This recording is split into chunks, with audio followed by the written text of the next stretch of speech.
রাষ্ট্র পরিচালনার দায়িত্বে এসেছে সেই সরকারের মাননীয় আবার সামনে দিয়ে পিছন দিয়ে দাও।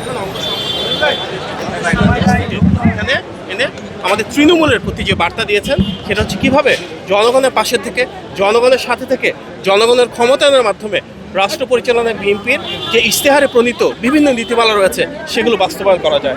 মূল উদ্দেশ্য জনগণের দল হিসেবে বিএনপি নিশ্চিত করতে চায় মাননীয় প্রধানমন্ত্রীর নেতৃত্বে নির্বাচনের প্রতিটি প্রতিশ্রুতিকে যত দ্রুততার সাথে সম্ভব স্বচ্ছতা, ন্যায্যতা এবং সমতার ভিত্তিতে সেগুলো বাস্তবায়ন করা।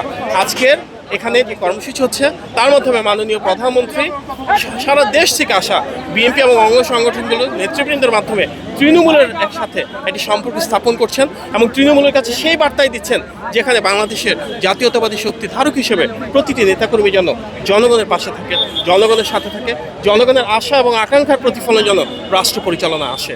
আজকে বিএনপি রাষ্ট্র পরিচালনা থাকা রাজনৈতিক দল, সুতরাং সেই দায়িত্বশীলতাকে ধারণ করেই বিএনপি যে আদর্শ সবার আগে বাংলাদেশের স্বার্থ, বাংলাদেশের সার্বভৌমত্ব এবং জনকল্যাণ সেটি নিশ্চিত করার জন্য সবাইকে প্রতিশ্রুতি দেওয়া হচ্ছে এবং আমরা বিশ্বাস করি সবাই একসাথে কাঁধে কাঁধ মিলিয়ে এই বাংলাদেশটাকে আমরা বিনির্মাণ করব, যেখানে আমরা ফিরে পাবো স্বাধীনতা, সার্বভৌমত্ব এবং গণতন্ত্র।